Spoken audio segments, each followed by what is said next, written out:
All right, welcome back to the show, everybody. We are diving deep tonight. We are talking high speeds, we are talking old school chassis, and we are talking about a race finish that honestly, it feels like poetry. It really does. It was pure cinema. We are looking at the recent FMA Mello Yello Gen 4 Series race at EchoPark Speedway in Atlanta. And Malik, just for the uninitiated, we got to clarify something right off the bat. When we say Gen 4, we aren't talking about a generation of Pokemon. No, though Sage Grecco was catching them all out there.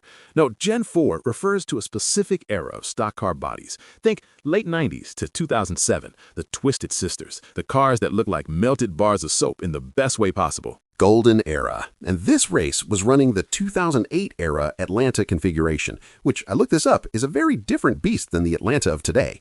Today, it's basically a super speedway and a phone booth. But the 2008 version? Oh, that was the shredder. That was the cheese grater. The asphalt was so abrasive it would eat tires for breakfast. You had to actually drive the car. You couldn't just hold it wide open. Exactly. So let's set the stage. You've got Sage Grecco, starts 11th. In modern racing, starting 11th is usually a sentence to mid-pack purgatory for at least half the race. Usually, yes, you get stuck in the dirty air, you cook your tires, you go backward, but Grecco had the cheat codes enabled or something. He sliced through that field like he was late for a dinner reservation. 19 laps led, fastest average pace of the night. But here's the tragedy, Malik. Here's the Shakespearean tragedy of this race. Brock Morris. Oh, Brock, my heart breaks for the guy. He starts second. He leads 52 laps. That is, I did the math, that is almost 70% of the race. He owned that track. He signed the deed, he was paying property tax on turn 3. But that is the cruel nature of Atlanta, especially in these Gen 4 cars.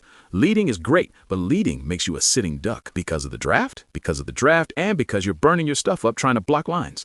Grecco was just sitting back in that sweet, sweet slipstream, saving his equipment, biding his time. It's the classic tortoise and the hare, if the tortoise was doing 185 miles per hour. And the finish, 2.7 seconds.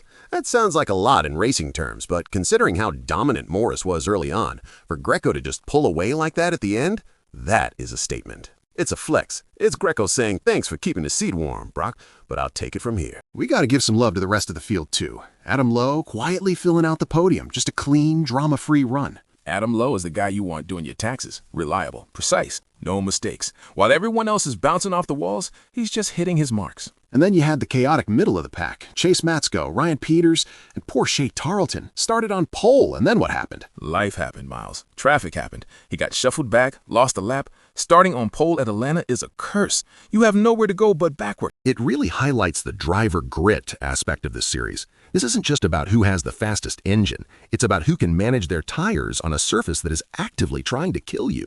It is. And in the Gen 4 cars, the aero push is real. When you get behind someone, your car doesn't want to turn. It wants to go straight into the wall. So passing requires a level of bravery that I, frankly, do not possess. Same. I merge onto the highway and I'm sweating. These guys are inches apart at nearly 200 miles an hour. It's insane. And that's why we watch. We watch for the chaos. We watch for the heartbreak of Brock Morris and the absolute clinic put on by Sage Grecco. Absolute clinic. Folks, if you missed this one, go find the replay. It's a masterclass in oval racing. Share this episode with a friend who thinks racing is just driving in circles, because they need to be educated.